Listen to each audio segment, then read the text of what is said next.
Hello friends, Pallavi क्रिएशन्समध्ये मी पल्लवी मुकार परत एकदा तुमचे स्वागत करते. आणि मी तुम्हाला म्हटलं होतं की माझ्या पणजीला आवडणारी रेसिपी मी कैरीची घेऊन येणार आहे. तर ती रेसिपी नक्कीच अर्थात कैरीची म्हटल्यानंतर कैऱ्या लागणारच आहेत. आणि त्या रेसिपीचं नाव आहे कायरस.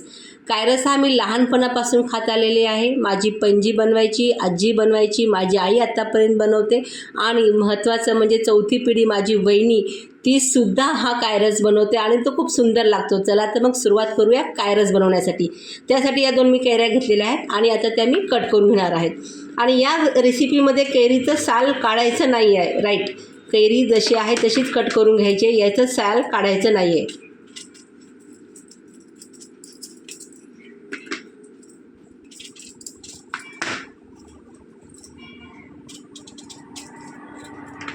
अशा आपण कैऱ्या घेतल्या. आता याच्याने का आपण अशा बारीक बारीक फोडी करून घेणार आहोत. जास्त मोठ्या नाही फोडी करायच्या, थोड्याशा बारीक बारीक फोडी करून घ्यायच्या. अशा पद्धतीने मी पूर्ण दोन्ही कैऱ्याच्या फोडी बनवून घेणार आहे.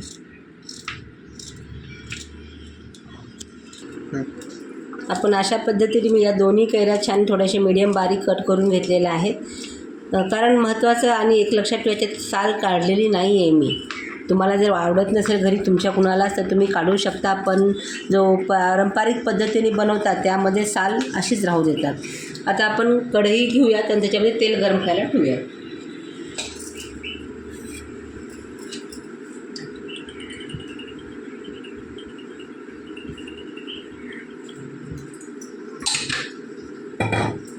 तेल गरम होऊ देऊयात आणि त्यामध्ये आपण नंतर मोहरी आणि जिरं टाकूया.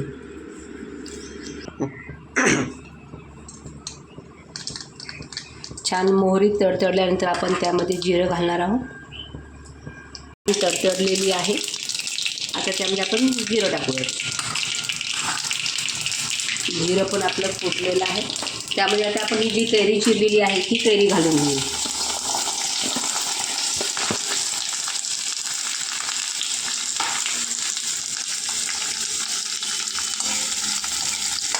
हलवून घेऊया. आणि कैरी कधी पण लक्षात राहू द्या, खूप लवकर ती शिजत असते. त्याच्यामुळे आपण त्याला जास्त शिजवायचे नाही. कारण आपल्याला त्याला की कायरस म्हटल्यानंतर तुमच्या थोडंसं अर्थ लक्षात आला असेल की रस म्हणजे थोडंसं हे लिक्विडी पदार्थ असणार आहे. त्यासाठी ते आपल्या त्याच्यात चव पूर्ण उतरण्यासाठी आपण थोडंसं त्याला एकच वाफ येऊ द्यायची आहे कैरीला. आणि त्यानंतर त्याच्यामध्ये बाकीचे मसाले घालायचे.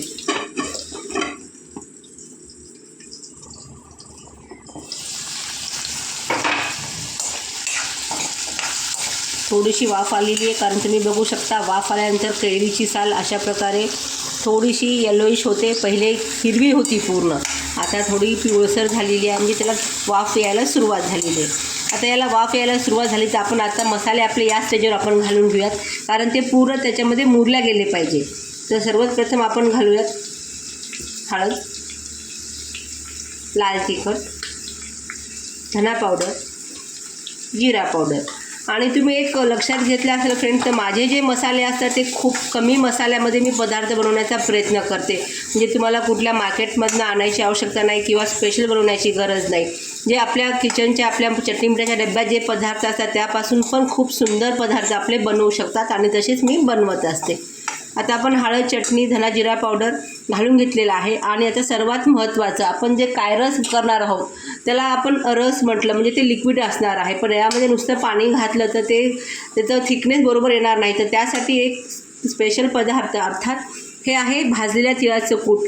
हे आपण घालून घ्यायचं आहे. आणि हे अंदाजे घालायचं की तुम्हाला ते किती पतलं ठेवायचं आहे आणि किती बनवायचं यावर. तर मी तिळाचं कूट घातलं. तर मला वाटते थोडंसं अजून घाला, कारण माझ्याकडे हा पदार्थ खूप जास्त आवडतो. तर मी हे पूर्णच घालून देते. हे छान व्यवस्थित हालून घेऊयात. आणि आता या स्टेजला आपण याच्यामध्ये आधी गूळ घालायचा आहे, कारण आंबट आहे कैरी, पण मी जास्त आंबट कैरी घेतलेली नाही आहे. मीडियम आंबट असल्यामुळे मी त्यानुसार गूळ घालणार आहे.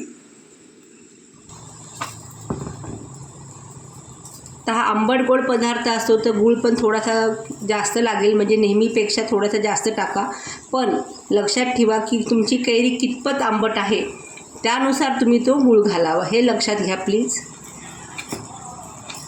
आणि यानंतर मी लगेच त्याच्यामध्ये मीठ घालून घेणार आहे.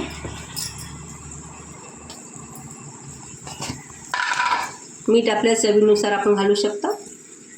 आणि आपल्याला रस त्याचा करायचा आहे म्हणजे त्याच्यामध्ये पाणी घालायचं आहे, त्यानुसार पण आपण मीठ घालू शकता.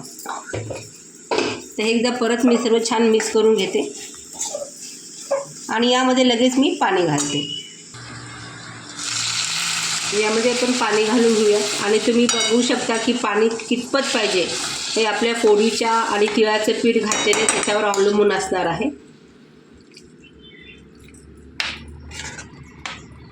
हा फ्रीजच्या बाहेर पदार्थ 3 ते 4 दिवस आरामात टिकतो, पण तिळावर दिवस राहणारच नाही याची मी खात्री घेते, कारण हा लगेच 2 दिवसांत संपणारा पदार्थ आहे. आता हे आपण सर्व मसाले टाकलेले आहेत आणि कन्सिस्टन्सी तुम्ही बघू शकता, खूप घट्ट नाही खूप पातळ नाही, अशी मीडियम कन्सिस्टन्सी. आणि या स्टेजवर आपण त्याला छान उकळी येऊ देऊयात.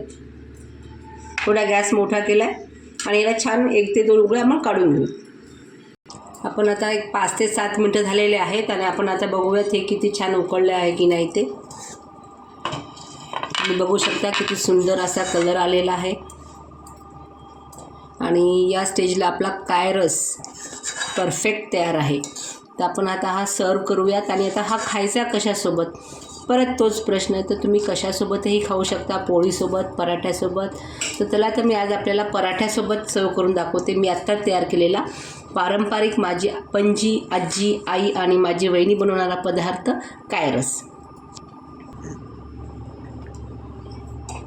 अशा थोड्याशा फोडी आणि थोडासा असा त्याचा रस्सा जो आहे तो आपण सर्व करू शकता. आणि बघा किती सुंदर टेम्पटिंग आपली डिश. 10 ते 15 मिनटात आपली सुंदर अशी डिश तयार आहे कायरस. अशाच नवीन नवीन रेसिपीज, पारंपरिक रेसिपीसाठी पल्लवी क्रिएशन्सचा लाईक, शेअर आणि सबस्क्राईब करा आणि फॉलोअर्स वाढवा. Okay, see you then, bye bye.